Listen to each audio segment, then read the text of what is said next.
Bismillahirrahmanirrahim. Assalamualaikum warahmatullahi wabarakatuh. Bapak Ibu, kembali lagi dengan saya di channel saya. Terus dukung channel saya, Bapak Ibu, biar terus berkembang dengan cara mengklik tombol subscribe, like, share, dan komen.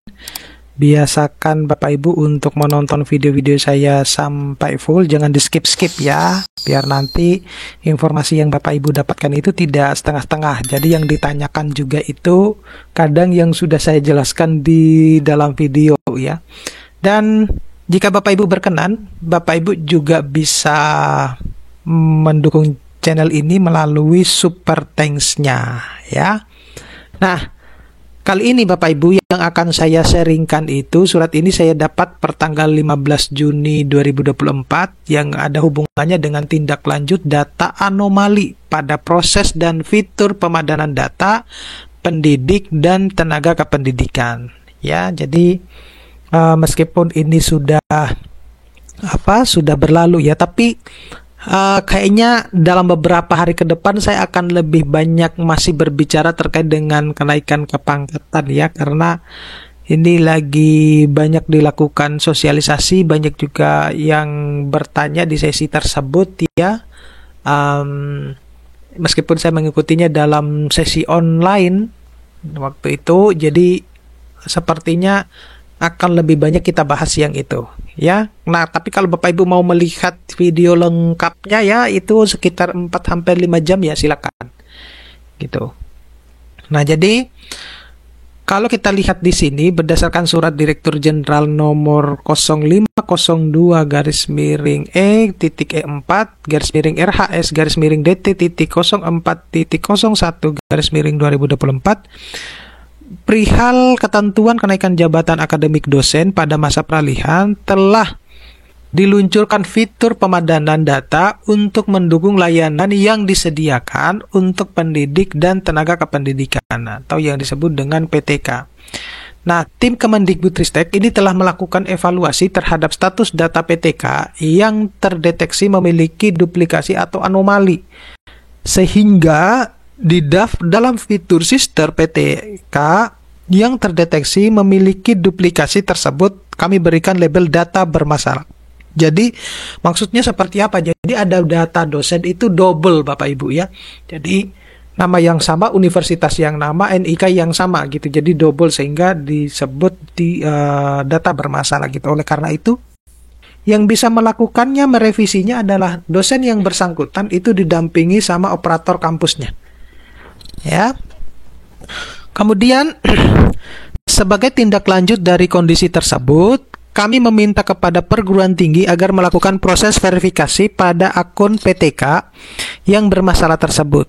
Nah, setelah itu, mohon kepada perguruan tinggi melaporkan daftar akun PTK yang masih valid kepada Kemendikbudristek. Jadi, operator kampus semestinya yang dilaporkan itu adalah yang valid, jangan yang double-double. Jadi, mohon dicek kembali gitu ya.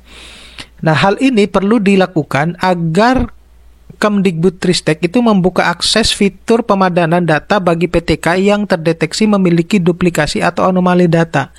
Nah, proses pemadanan dan verifikasi ini dapat dilakukan sampai 25 Juni 2024. Nah, berikutnya, perhatian khusus ini diberikan bagi dosen yang sudah memenuhi persyaratan untuk mengikuti proses kenaikan jabatan agar dapat mengirimkan segera datanya melalui PT LL Dikti atau pembina di kementerian atau lembaga secara kolektif.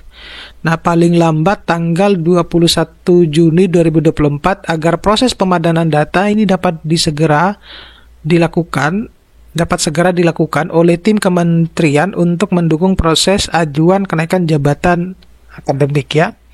Nah, langkah yang perlu dilakukan apa saja? Jadi admin PT itu ya, perguruan tinggi itu login ke aplikasi Sister. Kemudian masuk ke menu riwayat pemadanan data melalui link ini ya, atau melalui menu bilah sisi riwayat pemadanan data ya. Jadi di sebelah sisi itu ada riwayat pemadanan data. Kemudian pada menu tersebut akan terlihat daftar dosen yang terdaftar pada perguruan tinggi beserta status dosen dan status verifikasi nomor induk kependudukan NIK. Nah, admin PT ini melakukan penyaringan pada kolom status dosen dengan memilih drop down data bermasalah untuk dapat melihat list dosen yang datanya bermasalah. Berikutnya, ini memastikan list dosen yang memiliki status atau data bermasalah memang resmi dosen yang terdaftar di PT bersangkutan, ya. Yang keenam, mengunduh format lampiran, dalam hal ini adalah file Excel pada tautan ini, ya, dan memasukkan daftar dosen dengan status data bermasalah poin 5 pada lembar Excel tersebut. Jadi Excelnya itu sudah disiapkan, ya. Yang ketujuh, mengirimkan permohonan pembukaan akses pemadanan data dan daftar dosen pada poin 6 melalui surat SINDE yang ditujukan kepada Sekretaris Direktorat Jenderal Pendidikan Tinggi Riset dan Teknologi. Yang kedelapan, pada surat sebagaimana disebutkan pada angka 7, mohon untuk melampirkan data PTK, termasuk nomor induk kepegawaian khusus untuk aparatur sipil negara atau ASN dan NIK yang dibutuhkan untuk konfirmasi ulang dikarenakan data PTK tersebut terindikasi memiliki duplikasi data dan bermasalah di Sistar. Yang kesembilan, surat yang dikirimkan melalui SINDE dapat dilaporkan kembali secara paralel ke pusat bantuan di Sistar beserta lampiran sebagaimana yang disebutkan pada angka 7 dalam bentuk Excel untuk mempercepat tindakan yang perlu dilakukan. Yang ke-10, tim Kemendikbudristek ini akan membuka akses fitur pemadanan data status kepegawaian dan verifikasi NIK dan di Sistar bagi PTK yang datanya sudah diterima oleh tim Kemendikbudristek. Yang ke-11, PTK dan admin PT dapat segera melakukan pemadanan setelah akses dibuka untuk data yang belum sesuai. Bagi PTK yang datanya sudah sesuai, status terverifikasi akan diberikan secara otomatis. Jadi, intinya Bapak Ibu, yang melakukan itu adalah operator kampusnya. Jadi, menghimbau kepada operator kampusnya, kalau misalnya datanya itu double-double ya yang bersangkutan, ya jangan dikirim, ya.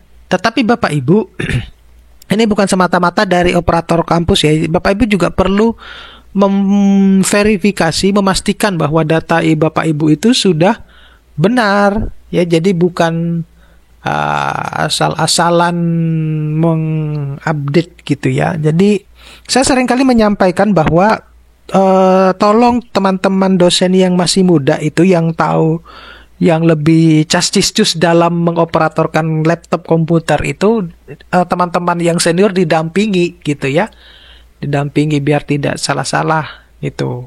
Itu ya berapa lama sih, paling 30 menit selesai itu ya. Baik, itu Bapak Ibu, kita akan kembali nanti kepada video-video berikutnya. Terima kasih, saya akhiri. Assalamualaikum warahmatullahi wabarakatuh.